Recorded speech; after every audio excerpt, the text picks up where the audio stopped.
बताओ, इसकी आवाज अच्छी है या इसकी आवाज अच्छी है? बताओ,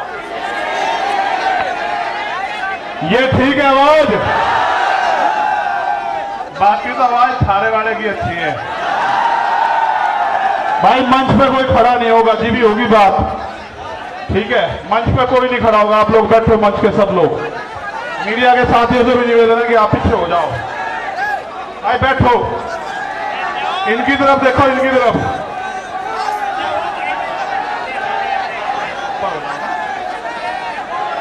बैठ जाओ, जगह देके बिठाओ, जगह देके बिठाओ, उधर को जगह देके बिठाओ। हजाम में बैठ जाओ, नीचे मत बैठो, अच्छा नहीं लग रहा। अब बात सुनो, अगर वाकई में बाबा साहब का असली खून हो और अगर थारा दिल धड़कता है अपने भाई के लिए, तो फिर जमीन पर बैठो यार।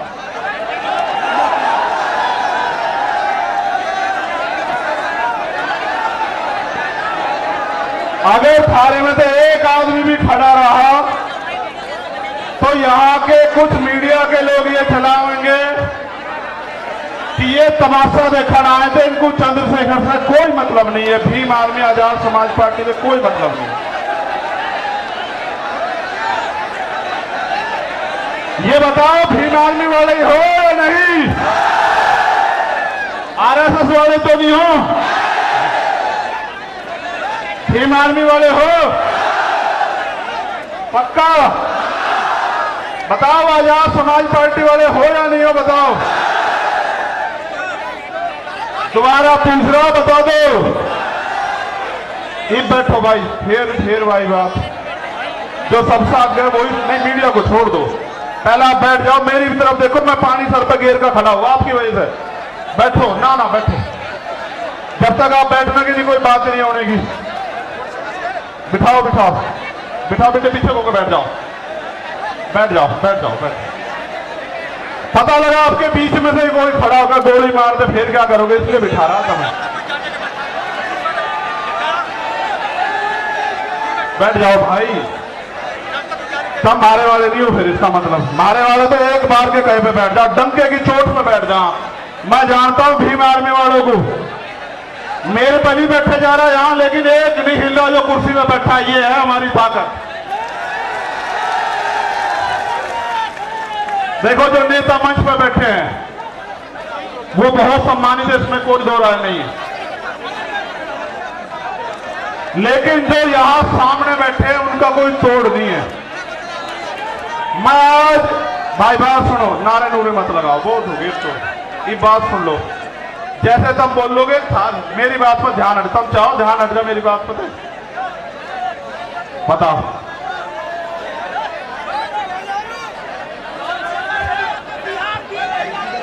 भाई बैठ जाओ ना, आप पत्रकार थोड़ा ही हो, बैठ जाओ, बैठ जाओ, बैठ जाओ। जी भी बात शुरू होगी, जब तक आप बैठने कोई बात नहीं सुने होगी, आप जानते हो ना मेरी चीज पे। बैठ जाओ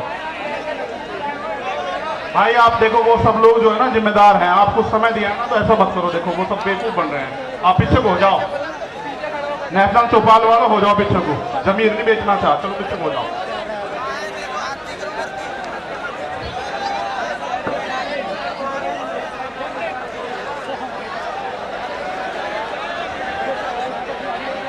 सबसे पहले मैं अपनी बात को रखने से पहले, दो लोग हैं जो बहुत जरूरी थे मगर बोल नहीं पाए, तीन लोग। एक छोटे भाई लोकेंद्र गुर्जर जो मध्य प्रदेश से हैं, जिन पे भी 10 लाख रुपए का जुर्माना लगा दिया है। ये मेरा छोटा भाई खड़ा है, इसकी तरफ आप देख लो। ऐसे बहादुर भाइयों का हौसला बढ़ाना है। दूसरा, ये मुझे अभी कह रहा था भाई, हमारे यहाँ क्योंकि अनुशासन है, राष्ट्रीय अध्यक्ष जी बोल चुके, उनके बाद मेरे बाद फिर वो मनता नहीं है। इसकी दिल की बात यह है कि अगर सरकार सुरक्षा और लाइसेंस नहीं दे रही है तो हम अपने मध्य प्रदेश के गुर्जर समाज के लोग 1000 लाइसेंस जो है ना भाई की सुरक्षा के लिए आज जमा कराना चाहते हैं। मैं इस पूरे समाज का धन्यवाद करता हूं। एक भाई हैं बिलाल सहारनपुरी, जिनके गाने बहुत मशहूर हैं, वो भी नहीं बोल पाए, मैं उनका भी धन्यवाद करता हूं। एक हमारे राष्ट्रीय सचिव हैं चौधरी अमर सिंह पटेल जी, वो भी नहीं बोल पाए। महाराज शोहरतगढ़ वाले, उनका भी मैं धन्यवाद करता हूं। उसके बाद इस मंच पर उपस्थित हमारे राष्ट्रीय कोर कमेटी के मेंबर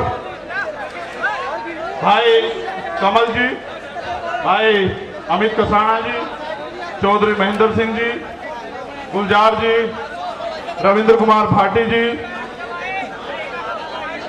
सतपाल चौधरी जी,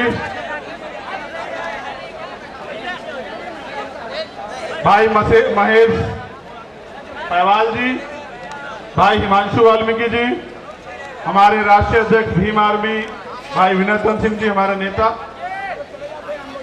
भाई वीरेंद्र कुमार श्रीश जी, भाई सुनील कुमार चित्तौड़ जी जो उत्तर प्रदेश के अध्यक्ष भी हैं, और बहुत सारे मुझे यहां दिख नहीं रहे, नाम लेता रहता दिख नहीं रहे हैं, निजाम चौधरी जी, महक सिंह जी, साजिद सैफी जी, संजय हरीश जी, राजगोपाल जी,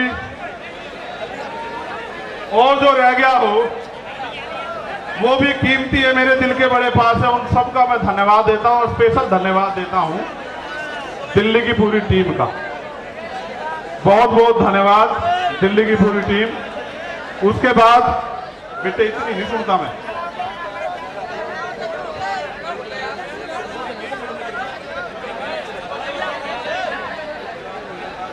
तो मौसम भी आपके साथ है। मैं वादा करके कह रहा अगली 10 मिनट में वो ठंडा होगा, याद रखो मेरी बात को। संतों गुरुओं महापुरुषों का इतना आशीर्वाद है कि अभी वो गोली नहीं बनी जो आपके भाई का सीना चीर जाए। देखो मैं आपको कुछ बात बताना चाहता हूं, भाषण तो मैं आपको बहुत दिनों से दे रहा हूं, मुझे इस मंच से एक संदेश देना है। मैं उन सब साथियों का भी धन्यवाद करता हूं जो विभिन्न पार्टियों के एमपी, एमएलए, पूर्व मंत्री, पूर्व मुख्यमंत्री, तमाम हमारे साथी जो आए यहां, मैं उन सबका बहुत बहुत धन्यवाद देता हूं। और मैं पुलिस के साथियों का भी धन्यवाद देता हूं। मैं उनको ये भी कहता हूं, एक सूचना उनके लिए ये है कि मुझे खबर दी गई थी कि अभी कौन सा थाना है भाई, घोड़ा कुआ में हमारी 4 गाड़ी रोक के आपने बंद कर दी। देखो बंद का काम तो हमारा है, आपका नहीं है, आप तो कर्मचारी लोग हो, सबकी मदद का काम है। आपका तो काम है सबकी मदद का। और आप जानते हैं इतने लोग आ जाए लाखों की संख्या में तो आदमी पागल हो जाए, लेकिन हम अपनी ताकत को जानते हैं, कभी हम भीड़ देख के पागल होते नहीं। वरना हम ये भी जानते हैं कि अपनी सारी मांग आज ही मनवा देंगे हम संसद की तरफ को चल के, सारी की सारी आज ही मनवा के जाएंगे। और इसलिए मनवा के जाएंगे क्योंकि मैं अपनी बात को रखते हुए बताऊंगा कि लोकतंत्र है। प्रधानमंत्री टैक्स देते ना हो या देते हो, हमारे किसान, कामगार, दलित, पिछड़े, आदिवासी, जैन, सिख, बौद्ध, पारसी, ईसाई, मुसलमान, तमाम लोग टैक्स दे दे के इस देश को चला रहे। इसलिए देश के संसाधनों पे हमारा अधिकार ज्यादा बैठता है और हम इस देश में मांगने के लिए पैदा नहीं हुए, इस बात को आप लोग याद रखे हैं। मैंने उस दिन भी अपील की, मैं आपको एक बात बस शुरू करूंगा अपनी बात। आप जानते हो जब मैं पहली बार जेल गया 8 जून 2017 को, भाई बैठ जाओ, देखो तुम खराब कर रहे हो, लौट जाओ मगर खड़े ना हो। भाई झंडा फेंकते बैठ जाओ, ऐसा ना करो, मजाक बनेगी मेरी अगर तुम मेरी बात नहीं सुनने के। मेरी मजाक बनवाना आए हो फिर बहुत बढ़िया, ये वाले तो नहीं काम के हैं, ये तो नहीं मान रहे। भाई राजेंद्र यादव जी, तो जब मैं पहली बार जेल गया, आपको पता है कि मैं जब भी जेल गया मैं अपनी व्यक्तिगत लड़ाई में कभी नहीं गया। आप इस बात को जानते हैं, मेरा समाज इस बात को जानता है। अगर मैं झूठ कह रहा हूं तो समाज हाथ उठा के बतावे कि मैं गलत कह रहा हूं। जब मैं पहली बार जेल गया और जाने से पहले जब पूरी सरकार मेरे पीछे पड़ी हुई थी और ये कहा जा रहा था, डीजीपी का ये बयान है, लॉ एंड ऑर्डर का, कह रहे सरेंडर नहीं कर देंगे चंद्रशेखर को। वो ये संदेश दे रहे थे कि हम इसका एनकाउंटर करके समाज को संदेश देंगे कि कोई भी अगर सरकार के खिलाफ खड़ा होगा हम उस आवाज को हमेशा के लिए बंद कर देंगे। लेकिन फिर 21 मई 2017 को आप मेरे समाज के सिर माथे सारे लोगों ने आके यही जंतर मंतर, इसी पर आकर आपने मेरे हौसलों को बुलंद करके कहा कि लड़, हम तेरे साथ हैं। और वो दिन है, आज का दिन है, चाहे मैं CA में जेल गया हूं, चाहे मैं ऐसी एक ताकत को लेके गुरु रविदास घर की तरफ चल दिया था जब इन्होंने मेरी 250 लाठी मार कर खाल उतार दिए कि सच्चो साहब अब तो ACP हो गए, जहां रात को मुझे जानवर की तरफ मार कर घेरा गया, वो यही खड़े हैं। उनके जो साथी जिस थाने में मुझे मारा गया था 2-2, 3-3 बार, वो भी मुझे सवेरे मिले थे। मैंने उनसे एक दिन पहले भी ये बात कही जब मैं पहलवानों के अंदर, मैं आदमी भूलता नहीं हूं भाई, जिसने एक इंच भी साथ दिया कतरा कतरा उसके लिए बहा दूंगा, लेकिन जिसने मेरे लोगों को सताया, जबकि आप जानते हैं कि मैं संविधान में विश्वास रखता हूं, चलो माफ कर दूंगा उसे भी, उसे भी माफ कर दूंगा। लेकिन इस बार आपने देखा कि क्या हुआ, जब वो CBI से नहीं रोक पाए, ED से नहीं रोक पाए, इनकम टैक्स से नहीं रोक पाए, जब वो झूठे मुकदमों से नहीं रोक पाए, जेल से नहीं रोक पाए, तो कायरों की तरह आके उन्होंने मेरे ऊपर गोली चला दी। आपकी गोली की तमन्ना सच्ची थी और मेरे लोगों के खून के आंसुओं की संघर्ष की तमन्ना सच्ची थी। अगर आपके गोलियों की तमन्ना सच्ची होती और मुझे कोई आगे की लड़ाई ना लड़नी होती तो उसी दिन प्रकृति जो है मुझे खत्म कर देती, क्योंकि गोली का जो सामना वो बड़ा खतरनाक था। मैं आपको ये बात इसलिए बताना चाहता हूं, मैं आपका खून हूं, मैं कल भी थारा था, आज भी थारा हूं, और चाहे फर्श पर रहूं या अर्श पर रहूं या मिट जाऊं, मेरे खून का एक एक कतरा आपके स्वाभिमान सम्मान के लिए हमेशा खर्च होगा। मेरी बात को याद रखना। लोगों ने कितना गुमराह किया आपको, क्या क्या नहीं बताया, क्या क्या नहीं आरोप लगाए, फिर भी नहीं रोक पाए। क्योंकि जब एक गरीब का बेटा खड़ा होता है तो बहुत लोगों को तकलीफ होती है। लोगों को लगता है कि ये देश अमीरों का है और अमीर इस देश में राज करेंगे और गरीब जो है वो खून के आंसू रोगा। मैं आपको ये कहना चाहता हूं कि वो दिन दूर नहीं, गरीब इस देश में खून के आंसू रोने का नहीं, और गरीब इस देश में राज करेगा, ये बात लेके हम लोग सड़कों पर निकलते हैं और हम तो हर दिन को आखिरी दिन मानते हैं। बात मेरी उसकी नहीं थी। जब मैं ज्ञापन पढ़ूंगा आपको पता लग जाएगा कि मैं अपनी लड़ाई लड़ने के लिए आया या मैं अपनी सुरक्षा की मांग करने आया या मैं CBI जांच की मांग करने आया। मैं आपको बता दूंगा। मैंने समाज को इसलिए बुलाया अपने नाम से क्योंकि मैं जानता हूं कि चाहे आप पे एक रोटी कम हो, चाहे आपको पानी ना मिले, चाहे गर्मी आपको कितनी परेशान कर रही हो, लेकिन आप मेरी बात के साथ खड़े रहोगे। और दिल्ली में आज आपने इतिहास लिख के दोबारा दिखा दिया मेरे लोगों। मुझे गर्व है आपके ऊपर, मुझे गर्व है कि मैं गरेट समाज में जन्मा था। मेरा समाज गरेट है और मेरा समाज सम्राट अशोक की तरह गरेट रहेगा। मुझे इस बात का गर्व है।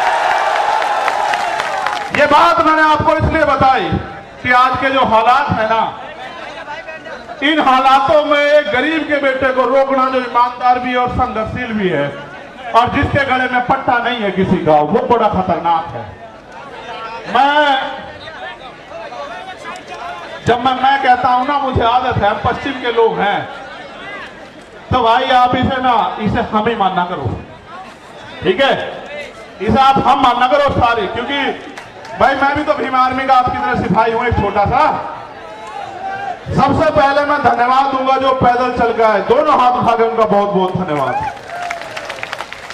फिर मैं धन्यवाद दूंगा उनका जो साइकिल से आए, फिर मैं धन्यवाद दूंगा उनका जो बारिश में भीगे, तमाम तरह की मुसीबतों का सामना करा, उनका हौसला नहीं डिगा, जिन्होंने औरों को भी प्रेरित किया। और फिर मैं धन्यवाद दूंगा जो बस से आए, ट्रेन से आए, कैसे कैसे आए, भूखे पेट आए, कैसे आए। मैं आज अपने परिवार के बीच में हूं, नेता नहीं हूं, यहाँ आपका खून हूं। मैं आपसे एक सवाल पूछना चाहता हूं बात की शुरुआत में ही। अगर मैं ये लड़ाई लड़ रहा हूं गरीबों की, कमजोरों की, पहले होता क्या था आप जानते हो, मैं आपका खून हूं कि गांव में ताकतवर आदमी, सामंती आदमी जिस बहन की बच्ची की चाहे उसकी चुन्नी खींच ले, उसके कपड़े खींच ले, उसको नोच ले, और फिर गांव के गांव में पंचायत होकर बात निमट जाती थी। किसी की बारात रोक दो, किसी के ऊपर पेशाब कर दो, किसी को थूक दो, किसी पे थूक चटवा दो, किसी की मूंछ काट लो, किसी के पानी छूने पे हत्या कर दो। तो पहले ये ताकतवर लोग था, उनका जन्मसिद्ध अधिकार है। मगर जब से भीम आर्मी के सच्चे पहरेदार मैदान में आए हैं देश के अंदर, वो कर तो देते हैं घमंड में, लेकिन उन्हें नू नहीं पता, उनकी मां भी नहीं बचा सकती उन्हें। फिर सरकार तो बहुत बड़ी बात। फिर वो जाते हैं जेल। जब वो जेल जाते हैं तो वहां बैठ के वो सोचते हैं कि हम किसकी वजह से जेल जा रहे हैं। तो जब वो जेल जाते हैं तो फिर वो क्या करते हैं पता है? वो जेल जाके ये कहते हैं बाहर निकलते कि इस आदमी को निपटाओ, वरना तो हमारा एक छत्र जो अधिकार है वो खत्म हो जाएगा इस देश में। उन्होंने शुरुआत ये यहां नहीं की, उन्होंने शुरुआत बिहार में की। जब भाई राकेश पासवान को उन्होंने 20 गोली मारी, हम समझ नहीं पाए। 20 गोली मारने के बाद उन्हें लगा ये डर जाएंगे, लेकिन आप डरे नहीं। फिर उन्होंने विदिशा में हमारे जिला अध्यक्ष भाई चरण सिंह की हत्या करी, फिर भी नहीं हम डरे। हम आंदोलन में आए, हमारी जान चली गई, तब भी नहीं डरे। फिर उन्हें लगा कि भाई जड़ ही काटो, टहने भी मजबूत हैं, जड़ भी मजबूत है, पत्ते भी मजबूत है, भाई जड़ ही काटो। तो बाबा साहब वाले रुकने के लिए, तो जड़ काटने का वो क्या था कि चंद्रशेखर आजाद को निपटा दो। देखो वो तो बच्चे हैं जिन्होंने ये किया है, सच बात बता रहा हूं, बच्चे, लेकिन उनके हाथ पीछे जो है ना, उनकी जिन्होंने उनके हाथ में हथियार दिए वो बच्चे नहीं है। हम सीबीआई जांच की मांग इसलिए कर रहे थे कि बहुत सारे लोगों ने मजाक उड़ाया कि अपने आप सिक्योरिटी लेने को हमला कर दिया है। जिसकी रक्षा इतना बड़ा समाज करता हो, जिसकी रक्षा जो है सम्राट वीर भोज के वंशज करते हो, जिसकी रक्षा सर छोटू राम के वंशज करते हो, जिसकी रक्षा गुरु गोविंद सिंह जी के बच्चे करते हो, जिसकी रक्षा सदगुरु रविदास जी महाराज के बच्चे करते हो, जिसकी रक्षा भगवान वाल्मीकि महाराज के बच्चे करते हो, उनको लगा कि वो उसको मिटा देंगे। ये किसान कमेरों की आवाज है। ये मिट्टी का भले ही हो, लेकिन इसके लोगों ने इसे बड़ा ताकतवर बना। ये एमपी एमएलए भले ही ना हो, लेकिन ये अच्छी अच्छी सरकारों का गला पकड़ने का दम रखता है। ये बात सब लोग जानते हैं। सम्मानित साथियों, आज इस पावन अवसर पे, क्योंकि भीम आर्मी का स्थापना दिवस भी है, 8 साल पहले आज ही के दिन हमारे माननीय राष्ट्रीय अध्यक्ष और तमाम हमारे सिपाहियों ने यह ऐलान किया था कि भीम आर्मी भारत एकता मिशन के नाम के संगठन के जरिए हम इस देश में मनुवाद, ब्राह्मणवाद की जड़ें काट देंगे। जो कारवा एक छप्पर से चला, आज वो कारवा सैलाब के रूप में दिल्ली की सड़कों पे है। प्राइमरी स्कूल के मास्टर के इस बेटे ने कभी सोचा नहीं था कि अगर ईमानदारी से काम करने वाले को इतना प्यार मिलता है तो फिर लोग ईमानदारी से क्यों नहीं काम करते।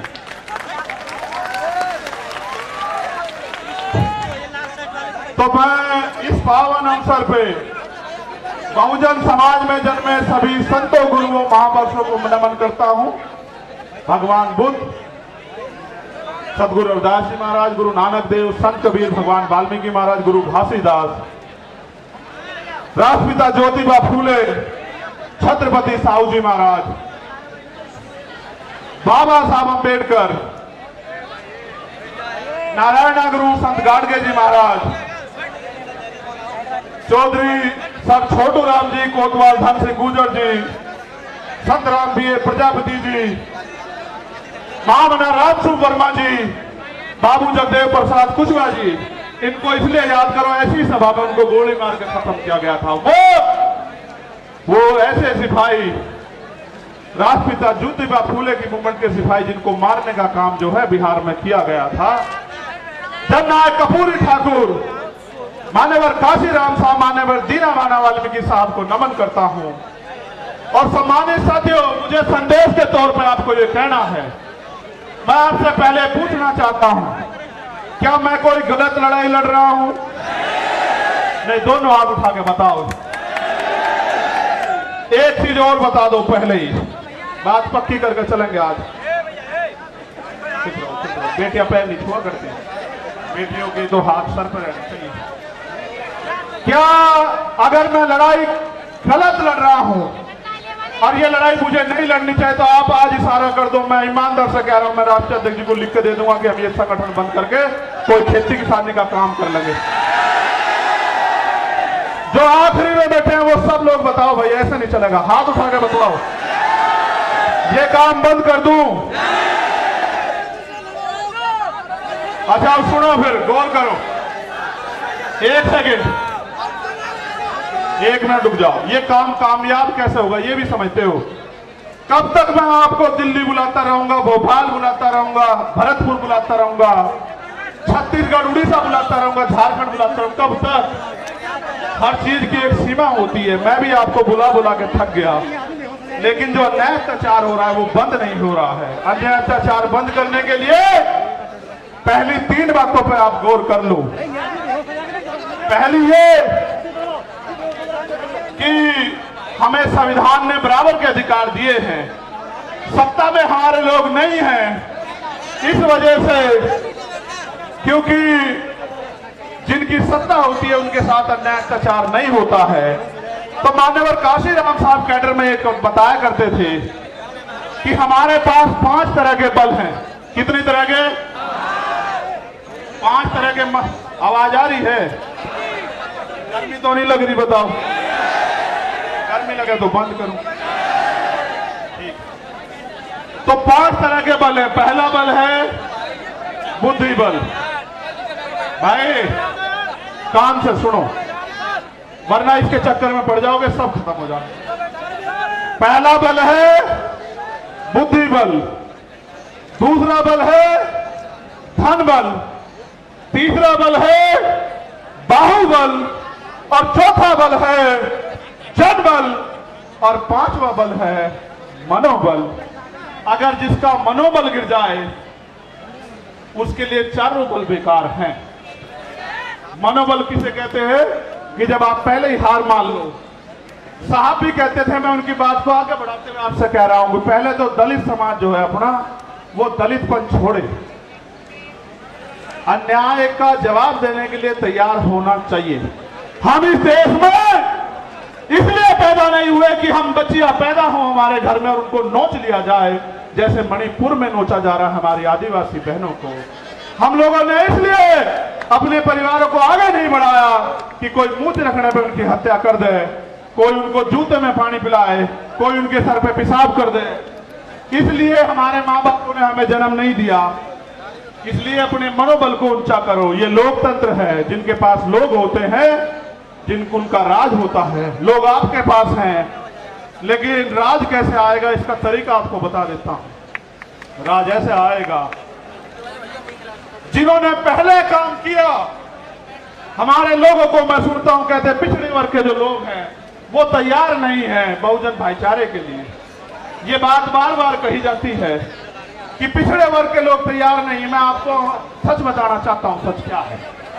सच ये है, और आप इस बात को मेरी सुनोगे, कि पहले दलित समाज के लोगों को पढ़ा के अपने पैरों पे खड़े करके किताबें लिख के अपनी लड़ाई लड़ने के लिए सबसे पहले जो अगर शुरुआत किसी ने की, गुलाम भारत में अंग्रेजों के गुलाम जब हम थे, तो वो राष्ट्रपिता ज्योतिबा फूले ने की, जो पिछड़े समाज से आते हैं। उन्हीं को बाबा साहब अम्बेडकर ने अपना गुरु माना। बाबा साहब 91 में पैदा हुए और ज्योतिबा फूले 1890 में चले गए। उन्होंने अपना सारा जीवन इस समाज को पैरों पर खड़ा होने के लिए दिल लगाया, क्योंकि बाबा साहब ने भी अपने नारे में कहा, शिक्षित बनो। भाई चारों लोग डिस्टर्ब कर रहे हो, खोंची भर कर बिठा लो, बिठा लो। फिर छत्रपति साहू जी महाराज को याद करो, जिन्होंने बाबा साहब को बाबा साहब बनाने में योगदान किया, उनकी प्रेस के लिए पैसा दिया। वो हमारे पिछड़े समाज के इतने बड़े नेता थे। राजा होते उन्होंने समाज से कहा कि डॉक्टर अंबेडकर आपके समाज के सच्चे नेता, इनका साथ दो। आप ये बताओ, वो भी पिछड़े समाज के थे। पेरियारी रामास्वामी नायकर, वो भी पिछड़े समाज के थे। नारायण गुरु, वो भी पिछड़े समाज के थे। सर छोटू राम, वो भी पिछड़े समाज के थे। बाबू जगदेव प्रसाद कुशवाहा, वो भी पिछड़े समाज के थे। जननायक कर्पूरी ठाकुर, वो भी पिछड़े समाज के थे। महामना रामस्वरूप वर्मा, वो भी पिछड़े समाज के थे। और जिन्होंने देश की आजादी में योगदान दिया, चाहे शहीद आजम भगत सिंह रहे हों या कोतवाल धन सिंह गुजर रहे हों, शहीद उधम सिंह रहे हों, करतार सिंह सराभा रहे हों, वो भी इसी वंचित पिछड़े समाज के थे। उन्होंने अपना काम कर दिया। अगर आप चाहते हो कि बहुजन एकता बढ़े, अब आपकी जिम्मेदारी है कि आप उनको जाके बहुजन आंदोलन को समझाने का काम करो। जैसे पहले उन्होंने घर घर जाके आपको समझाने का काम किया, ऐसे आप भी जो है अब घर घर जाके उनको समझाने का काम करो। पहले लल्ले यादव भी पिछड़े समाज से थे, ये बात मैंने आपको इसलिए बताई। आप ये सोचते हो कि वो गलत है, नहीं, कुछ गलतियां हुई है, उसकी वजह से दिक्कत आ रही है। वरना पिछड़ा समाज भी ब्राह्मणवाद मनोवाद का सबसे बड़ा जो है विरोधी बैठा है, और ये बात उन्होंने 19 के दशक में करके भी दिखाई है। ठीक है। दूसरा, अगर आपको और आगे बात को बढ़ाना तो अपने पराये में फर्क समझना पड़ेगा।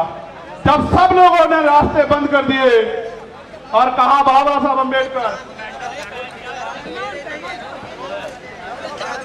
खिड़कियां तो, दरवाजे तो बहुत दूर, खिड़कियां भी बंद कर देंगे, घुसने नहीं देंगे संविधान सभा में, तब उनको खुलना ढाका से की खुलना सीट से जिताकर कॉन्स्टिट्यूशन असेंबली में भेजने वाले लोग वो मुस्लिम समाज के थे। उन्होंने भी अपना जो है पहले हक अदा किया। संसद में बाबा साहब, कॉन्स्टिट्यूशन असेंबली में बाबा साहब गए, तब जाके संविधान लिखने का मौका मिला, तब जाके आपको हक अधिकार मिले। आज वो लोग आपकी तरफ देख रहे हैं कि भाई हमने तो समय समय पे अपना काम किया, हमारे लिए कौन लड़ेगा। इसलिए मैं सीए एनपीआर एनआरसी के आंदोलन में मिल गया, और इसलिए मैं आपसे कह रहा हूं, आपको समझना पड़ेगा कि आपका अपना कौन है और आपका पराया दुश्मन कौन है। अभी मंच पे तमाम पार्टियों के नेता बैठे थे, उनको पार्लियामेंट जाना था, हमारे आरजेडी के नेता बैठे थे। मैं उनसे कहता, अगर वो होते कि भाई मैं आपका बहुत सम्मान करता हूं, आपकी पार्टी का बड़ा सम्मान करता हूं, लेकिन आपके राज में हमारे लोगों की खाल उतारी जा रही है, आपके यहाँ आयोग नहीं बना हुआ, भाई आप भी कुछ करके दिखाओ। दूसरों को गाली देने से काम नहीं चलेगा। उनके यहाँ SC आयोग नहीं है, महिला आयोग नहीं है, उनके यहाँ राकेश पासवान की हत्या कर दी जाती है, आरोपी गिरफ्तार नहीं होते। मुझे उनसे भी कहना था, लेकिन समय कमी से चले गए। हमारे कांग्रेस के नेता भी बहुत सम्मानित साथी भाई आए थे, मैं उनका भी बड़ा सम्मान करता हूँ। भाई बात बंद कर दूं, ये इसको देखना, मैं उनसे भी पूछता कि भाई मैं आपके सीनियर नेताओं का भी वो लड़ रहे हैं, सम्मान करता हूं, लेकिन जब आपके आइंदर मेघवाल, जितेंद्र मेघवाल, जब आपके यहाँ ओम प्रकाश रहगर, जोधपुर की बिटिया, JNU के स्कूल की बच्ची, जब उनके साथ अन्याय होता है तो भाई आप भी कुछ करके दिखाओ। सिर्फ गाली देने से काम नहीं चलने का कि दूसरी सरकार खराब है। आपके राज में भी बहुत कुछ भला नहीं हो रहा है। इसलिए मेरा स्पष्ट संदेश है कि जब तक आपकी अपनी ताकत नहीं बनेगी, आपको कोई पूछने वाला नहीं है। मेरी बात को याद रखना, किसी के पीछे खड़े होने के लिए नहीं कह रहा हूं आपको,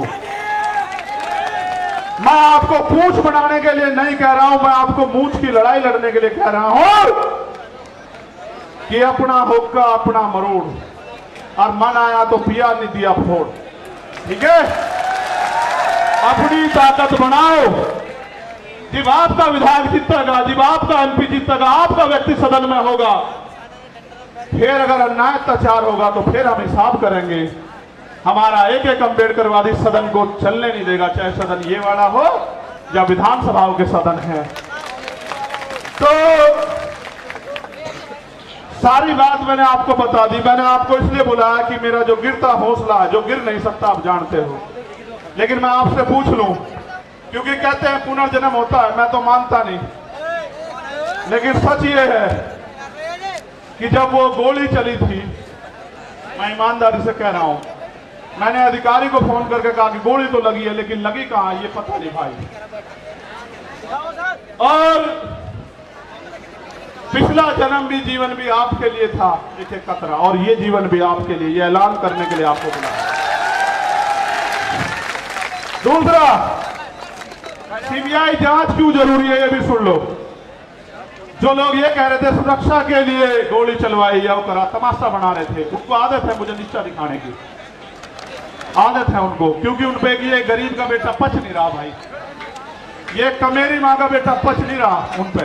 तो मैं भी उनको बता देना चाहता हूं कि हो सकता है आपके मालिकों के हाथ भी इसमें शामिल ना हो, इसलिए मैं इसकी सीबीआई जांच चाहता हूं कि मेरे जान से ज्यादा, मेरी जान से, मेरे लोगों से ज्यादा दूसरों को क्यों प्यार हो गया है, वो क्यों मेरी जान लेना चाहते हो। तो प्रकृति के आशीर्वाद से, आप भाइयों के सहयोग से, प्रार्थनाओं दुआओं से मैं आपके बीच में, वरना ऐसा भी हो सकता है कि आज यहाँ आप इकट्ठा तो होते, मेरी तस्वीर लगी होती और आप रो रहे होते कि भाई हमारा भाई चला गया।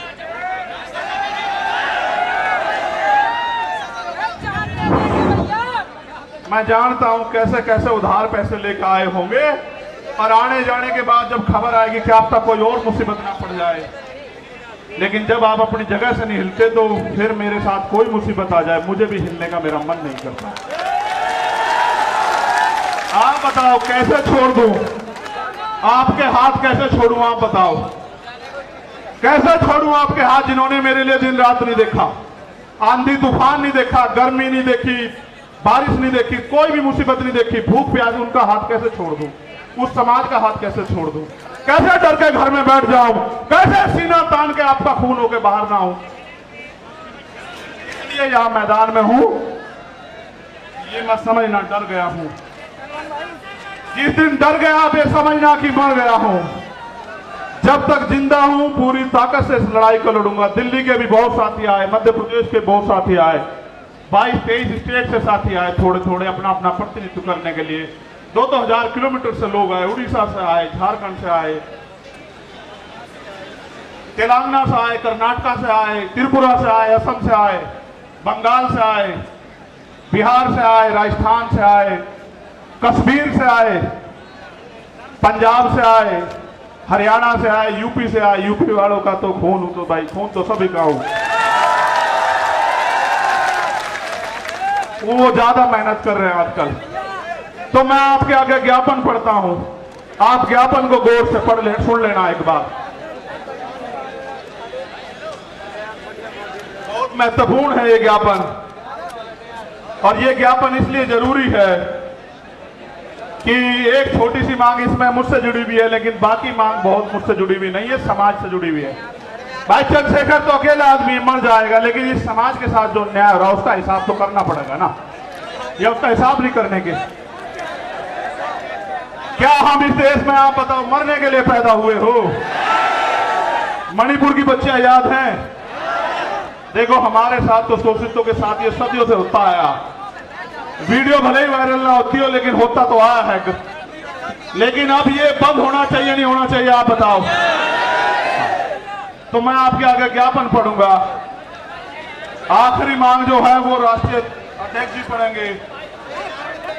जो ज्ञापन है उस पर गौर कर लो, मीडिया के साथी भी ज्ञापन चला देना भाई, भाई कान से सुन लो।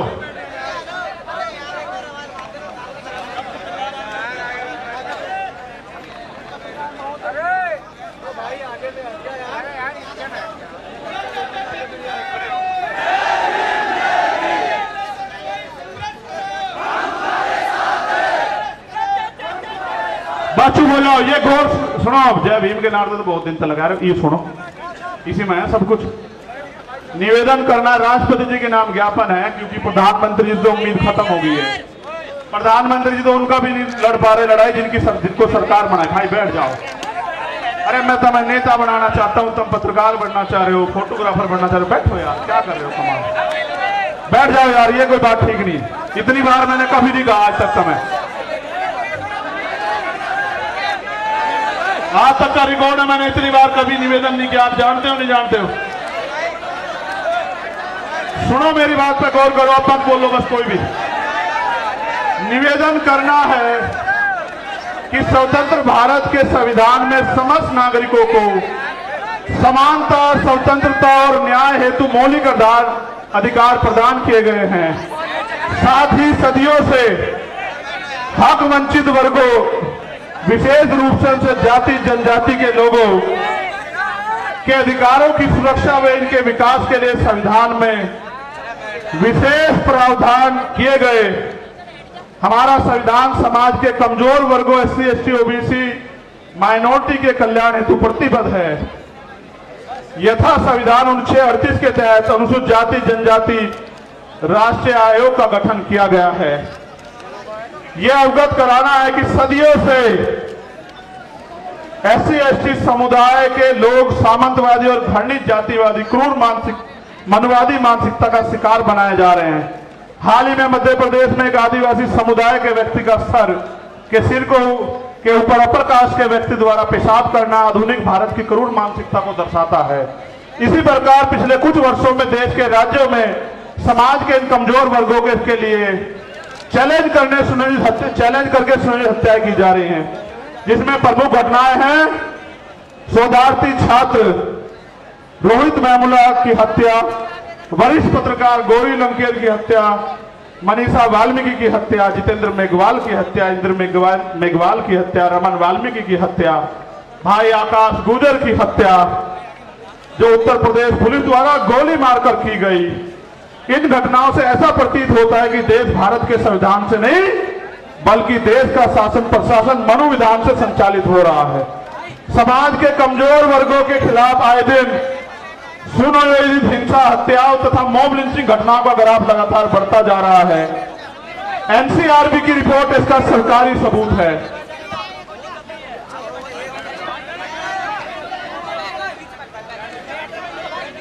अब मैं आपको एक एक करके मांग पढ़ता हूं। पढ़ूं भाई? आप समर्थन भी करना होना चाहिए, नहीं होना चाहिए, ठीक है? क्योंकि भारत एक लोकतांत्रिक गणराज्य है। हमारा बुद्धिजीवी समाज भी सुने कि हम अपने लिए लड़ रहे हैं या समाज के लिए लड़ रहे हैं। हम आपकी वोट से बने वो नेता नहीं जो राज्यसभा, विधानसभा, लोकसभा में तलवे चाट रहे हैं RSS और भारतीय जनता पार्टी के। हम आपका खून है, कल भी लड़ रहे थे, आज भी लड़ रहे हैं और हमेशा सड़कों पर लड़ते रहेंगे। क्योंकि भारत एक लोकतांत्रिक गणराज्य है। देश में 85% लोग SC, ST, OBC व अल्पसंख्यक समुदाय के हैं, जबकि हायर जुडिशरी अर्थात सुप्रीम कोर्ट व हाई कोर्ट में इन वर्गों का समुचित प्रतिनिधित्व नहीं है। इसके लिए इन वर्गों के जजों की समानुपातिक आरक्षण के तहत नियुक्ति सुनिश्चित की जाए। और इसका एक उदाहरण बता देता हूं। यूपी HDS में पिछले 10 साल में दलित समाज का एक भी बच्चा भर्ती नहीं हुआ। आप चेक करा लेना। उन्होंने एक षड्यंत्र कर रखा है। हम उनको हरा देते हैं कंपटीशन में, इंटरव्यू में वो हमें हरा देते हैं। उन्होंने कहा इंटरव्यू में 80 नंबर नहीं आएंगे तो भाई कामयाब नहीं मानने जाएगा। 70 से 79 देकर हमारे लोगों को निकाल देते। आप देखो लोकतांत्रिक भारत में एक जज नहीं बना पिछले 10 साल में। आप इस बात को समझो कितनी बड़ी साजिश है। पिछड़े वर्ग के भी 2-4 बड़े होंगे। ये बात आपको इसलिए बता रहा हूं कि आपके नेता जिनको आपने वोट से बनाया उनको दिखाई नहीं देता भाई। जब आपका जज ही नहीं होगा तो फिर 10 लाख का जुर्माना तो लगेगा भाई, या नहीं? फिर संविधान के अनुच्छेद दूसरी मांग है, ये होनी चाहिए नहीं होनी चाहिए? पहले वाली संविधान के अनुच्छेद 38 के तहत गठित राष्ट्रीय अनुसूचित जाति जनजाति आयोग को एक संवैधानिक संस्था है। इस आयोग को प्रत्येक राज्य में गठन हो जिसके अध्यक्ष सेवानिवृत्त हाईकोर्ट के जज हो। इस प्रकार जिला स्तर पर आयोग का गठन किया जाए तथा भारत के प्रत्येक जिले में SC, ST executive exclusive special court की स्थापना की जाए जो केवल SC, ST एक्ट में दर्ज केसों की सुनवाई करे और आयोग उनकी निगरानी करे। और इसलिए मैंने कहा कि बिहार वालों को भी अपने यहां आयोग बना देना चाहिए, ठीक है? ये होना चाहिए नहीं होना चाहिए? ठीक है, बहुत अच्छे। SC, ST एट्रोसिटी एक्ट 1989 के उपबंध 4 के तहत जिला स्तर पर जिलाधिकारी की संस्तुति में जांच प्रक्रिया की निगरानी हेतु वरिष्ठ अधिवक्ताओं की कमेटी का गठन किया जाए तथा SC, ST समुदाय के जघन्य अपराधों जिसमें कम से कम 7 वर्ष की सजा हो पीड़ित परिवार को आर्थिक सहायता राशि कम से कम जो भी 8,25,000 रुपए मिलती है 50 लाख रुपए की जाए पीड़ित परिवार के एक सदस्य को सरकारी नौकरी दी जाए। बताओ सहमत हो या नहीं सहमत हो? भाई मंच के लोग हाथ नहीं उठा रहे हो तो हम एक तरफ हो गए। चलो आगे बढ़ो। SC ST वर्ग के अधिकारी कर्मचारियों का उच्च पदों पर SC ST OBC वर्ग के अधिकारियों कर्मचारियों का उच्च पदों पर समुचित प्रतिनिधित्व हेतु प्रमोशन में रिजर्वेशन का प्राविधान किया जाए तथा इन वर्गों का बैकलॉग कोटा पूर्ण करने के लिए विशेष भर्ती अभियान चला जाए। हमारे बहुत सारे अधिकारी कर्मचारी आए हैं, आप भले धीमे धीमे हमारे साथ खड़े हो रहे हो, हम आपके साथ खड़े हैं। प्रमोशन में रिजर्वेशन SC ST OBC को लागू करवा कर देंगे इस देश में, याद रखियो। सन 1931 के बाद देश में आज तक जाति आधारित जनगणना नहीं की गई, अतः जाति आधारित जनगणना की हम पुरजोर मांग करते हैं तथा जिसकी इतनी संख्या भारी उसकी उतनी हिस्सेदारी के तहत देश में वास्तविक लोकतंत्र कायम हो सके एवं जनसंख्या के अनुपात में आरक्षण बढ़ाया जाए। आप चाहते हो जातिगत जनगणना हो? ठीक है। यह है कि सरकारी उपक्रमों तथा संस्थानों का निजीकरण संविधान की लोक कल्याणकारी राज्य की अवधारणा खिलाफ है, क्योंकि यह सरकारी नौकरियों में आरक्षण को समाप्त करने की साजिश है। अतः निजीकरण पे तत्काल प्रभाव से रोक लगाई जाए। आप इस पे सहमत हो? जब हमारी सरकार आओगी सारा जिनका निजीकरण हुआ उनका राष्ट्रीयकरण कर देंगे, आप चिंता मत करो। केंद्र और राज्य सरकार के सभी कर्मचारियों के लिए पुरानी पेंशन लागू की जाए। यह है कि सेना में अग्निवीर स्कीम को खत्म कर पुरानी भर्ती व्यवस्था लागू हो, क्योंकि आपने देश की सुरक्षा के साथ खिलवाड़ की और नौजवानों के भविष्य के साथ लोग अग्निवीर से वापस लौट रहे हैं। इसको भी हम ही करा कर देंगे और किसी में हिम्मत नहीं। ठीक है। भारत एक कृषि प्रधान देश है, किसान देश की रीढ़ है, अतः किसानों की MSP की समयबद्ध कानूनी लीगल गारंटी सुनिश्चित की जाए। और अभी जो किसान आंदोलन हुआ था उसमें जो झूठे मुकदमे लगाए गए थे वो मुकदमे वापस हो और जो किसान सम्मान निधि 6,000 रुपए आप दे रहे हो उसको बढ़ा के 24,000 रुपए किया जाए। यह है कि संविदा नौकरी में आउटसोर्सिंग भर्ती को तत्काल खत्म किया जाए तथा संविदा पे कार्य कर रहे कर्मचारियों को भी नियमित कर्मचारियों का समान वेतन और अन्य सुविधाएं दी जाए। जो सफाई कर्मचारी ने संविदा पिछले 5 वर्षों से अधिक समय से ठेके संविदा पे रखे गए हैं उनको संवैधानिक आरक्षण का अनुपालन करते हुए नियमित किया जाए। आप इससे सहमत हो? भाई पहले तो ठेकेदारी होनी नहीं चाहिए, मगर जो ठेकेदारी पे है अगर सरकारी कर्मचारी को 50,000 रुपए मिल रहे तो उसको भी 50,000 रुपए मिले। ये इस बात पे सहमत हो? चलो ठीक है। और सफाई कर्मचारी दिल्ली के तैयार हैं, आपकी मांग हम अगले 1 महीने में पूरी करवाने के लिए यहां की सरकार से भी निपटेंगे, आप चिंता न करियो।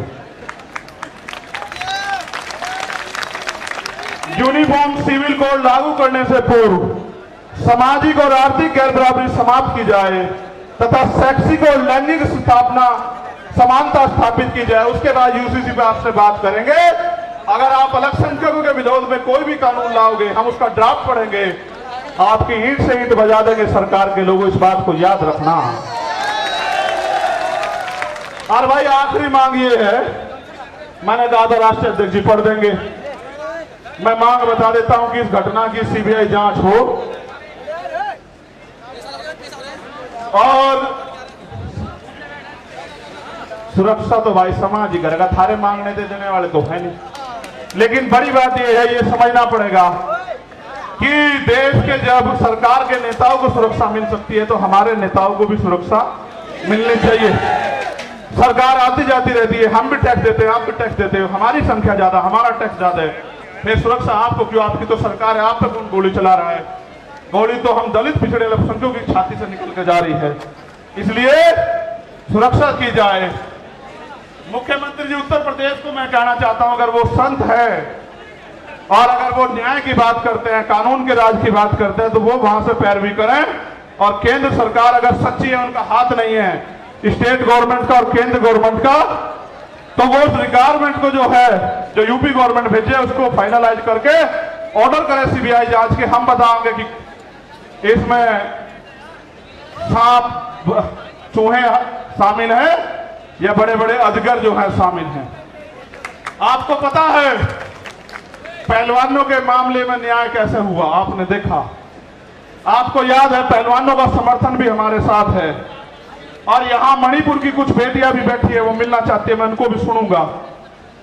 और हमारी बहन प्रतिभा जी वो भी यहाँ आई हुई हैं, जो पूर्व विधायक है नवलगढ़ से, उनका भी धन्यवाद। बहुत सारे साथी जिनके नाम छूट गए, यहाँ ओम प्रकाश रहेगर हमारे छोटे भाई की सिस्टर,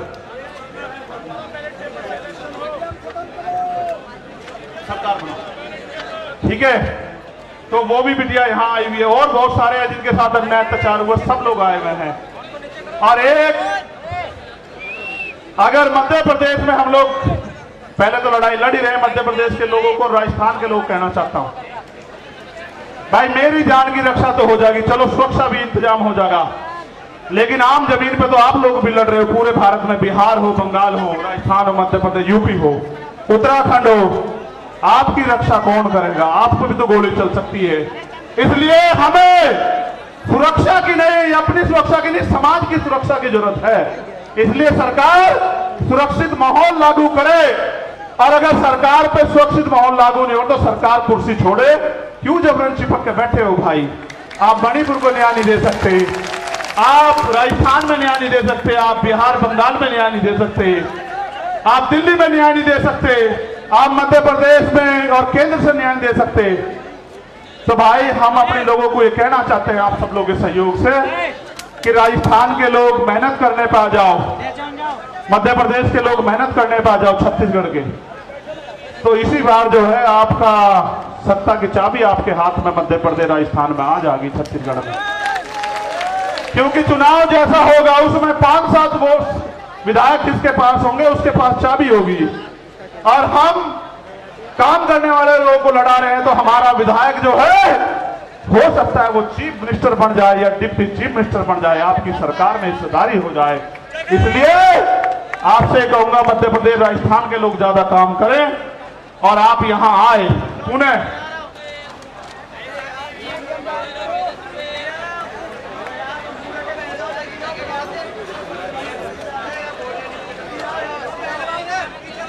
देखो भाई, हाँ ईवीएम के खिलाफ भी ये कह रहे हैं, मैंने गाने में वो संदेश दे दिया था कि ईवीएम का इलाज भी हम लोग करेंगे, हम ईवीएम के भी खिलाफ हैं। अब मेरी आखिरी बात सुनो जो बहुत जरूरी है, हम सरकार को 15 दिन का समय देंगे। अगर सरकार ने 15 दिन में हमारी बात नहीं मानी फिर हम पीसी करके अपनी आगे की योजना के बारे में बताएंगे। और मेरा तो मानना है कि पूरे देश में हम जन जागरण करके 22% शेड्यूल कास्ट और 52% पिछड़े वर्ग के लोगों को और अल्पसंख्यक लोगों को जो है इकट्ठा करने का काम करेंगे और उनको दो दुश्मन की पहचान करवाएंगे। और हमारा प्रयास ये रहेगा कि बहुजन समाज राज करे, उनके साथ अन्याय होना बंद हो। अब अगर आपके यहां वो यात्रा आएगी तो आप लोग मेहनत करोगे नहीं करोगे बताओ? अगर दोबारा बुलाऊंगा आओगे नहीं आओगे? कभी सोचो पिछली बार हम चले गए, इस बार और चले जाएंगे। बहुत बहुत धन्यवाद। एक आखिरी मेरा ये अल्टीमेटम है देश के प्रधानमंत्री को, मेरी बात को गौर से सुन लेना। मीडिया के जरिए प्रधानमंत्री तक चला जाए, इंटेलिजेंस के जरिए। अगर मणिपुर का अन्याय नहीं रुका और मणिपुर के मुख्यमंत्री को नहीं हटाया गया और वहां कानून का राज स्थापित नहीं किया गया तो बहुत जल्द मैं जंतर मंतर पे अनिश्चितकालीन मणिपुर के लिए बैठूंगा। क्योंकि मैं सब कुछ बर्दाश्त कर सकता हूं, लेकिन बाबा साहब अम्बेडकर ने कहा कि किसी भी देश की तरक्की का पैमाना और देश की महिलाएं हैं और हम प्रथम रंगते भारतीय हैं। अगर मणिपुर की बेटियों के साथ अन्याय होगा तो हम मुंह छिपा के घर में नहीं बैठेंगे। इसी जंतर मंतर पे मैं चाहता आपको रामलीला मैदान भी बुला लेता, पता है इसलिए बुलाया कि जंतर मंतर का इतिहास है। आपने 21 मई को मुझे ताकत दी और ये वो धरती है जहां पहलवान बेटियों पे लाठियां चलाई गई। उस दिन मैं नहीं था कि जख्म का हिसाब करने के लिए मैंने आप लोगों को यहां बुलाया। बहुत बहुत धन्यवाद। जय भीम, जय भारत, जय मंडल, जय जोहर, जय संविधान। हमारी एकता जिंदाबाद। एक रिक्वेस्ट, जैसे आराम से आए वैसे ही जाना, जैसे आराम से आए आप वैसे ही जाना। आपकी जान कीमती है मेरे लिए बहुत।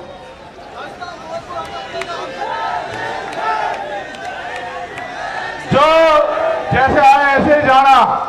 आपने देश को बता दिया कि भीम आर्मी आजाद समाज पार्टी झुकेगी नहीं। धन्यवाद।